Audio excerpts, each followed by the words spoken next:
Feeling guilty about how you eat? Try this. See if you can relate to this. Saw it online. How do you stop labeling foods as good or bad? How do you start allowing everything in moderation without going overboard? If I could just do that, I would. Sick of the hold these foods have on me, but just don't know how to break it. So if you're wondering how to stop feeling guilty about how you eat, this is the video to watch where I'm going to give you like some things to think about. And one of the biggest things I think in order to think of foods a little differently so you can lead a healthy, fulfilling life of your dreams. Now, if this is your first time here, my name is Reggie. I'm the founder of Fit for Freelance. I help business owners lose weight and feel their best without crash diets or guilt. And you don't have to be a business owner, by the way.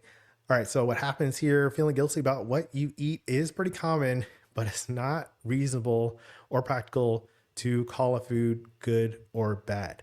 This is like everyone does this, but it's not really reasonable and helpful. It doesn't help you make better decisions. Now, what happens if you label foods good or bad? It's very simple to feel like you're not in charge of how you eat, or like a bad person if you eat bad foods for unplanned meals, or you want it because it's delicious, right? Those kinds of things can work against your autonomy and make it harder for you to make effective decisions. And over time, um, kill your self-esteem and confidence and cause you to gain weight because you aren't able to direct your decisions correctly. And it's a behavior factor that can build habits that don't support the healthy, fulfilling life of your dreams.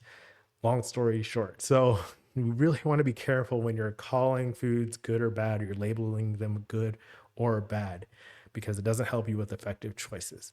Now, the big thing, not labeling that way is a helpful step. Um, First of all, something to point out, food isn't inherently moral. Now, there are some, cultures and stuff where some foods are, not proper, but overall, the food itself is just a collection of molecules that you get to decide how you interact with them, and it depends on your story with the foods. So, too much of any food can be unhealthy. It all depends on your needs.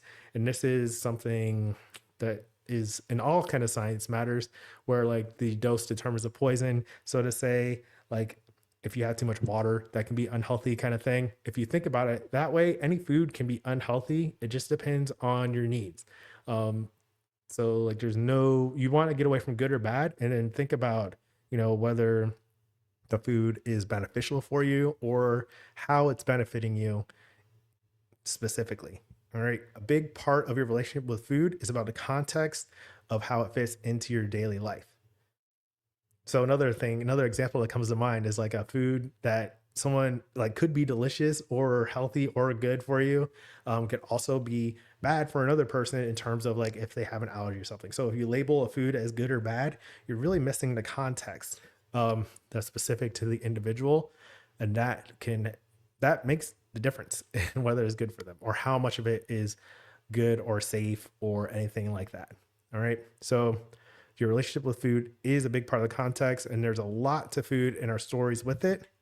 Yet it's also just food and depends on your story of it. So there's like the cultural story, social elements, community elements, how you're raised. All those things are big factors in like how you relate to food. And we just want to be more aware of that process so you can make informed choices and build your confidence and self-esteem without feeling bad about how you eat, because you have to eat pretty much every day.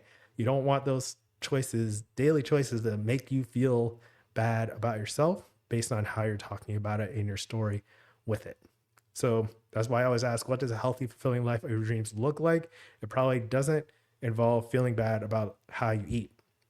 If you have questions, I've got the Live Aligned Scorecard 3-minute quiz linked below that you can take and get some customized next step. The big tip I have in terms of good and bad foods, so called, is try everyday or less often foods instead of good or bad. So the healthier for you foods, the typically considered healthy foods that most people might call good, those are foods that you want to eat more often or every day, right? Like your fruits and vegetables, high fiber foods. Those are going to be fantastic in terms of every day or as often as possible. If you can get those foods every day, then that's going to be healthier long term, and you're going to get better results, right? We don't want to shorten that to good foods. We want to understand the context of that choice and how it adds up. Similarly, or on the other hand, I guess, less often foods, those high fat, high sugar, less healthy foods, those are foods that you don't want to eat every day because over time they're going to add up to health risks, negative outcomes. They could contribute to weight gain if you eat them too often, right? So those are less often foods, your cheesecakes, your deep fried foods, French fries, like those kinds of things, right? Think of them, they're not bad. Those are delicious and could be very satisfying as well. It's just that we want to put the context on it in terms of our overall diet and our goals and what the healthy, fulfilling life of our dreams look like. So those would be called less often foods. That's a quick tip, something to think about if you're feeling guilty about how you eat. Get out of calling them good or bad foods. Lead a healthy, fulfilling life of your dreams. Maybe call them everyday and less often foods. So I talk about this in another video. I link it below. We are what we repeatedly do, guilt-free health coach.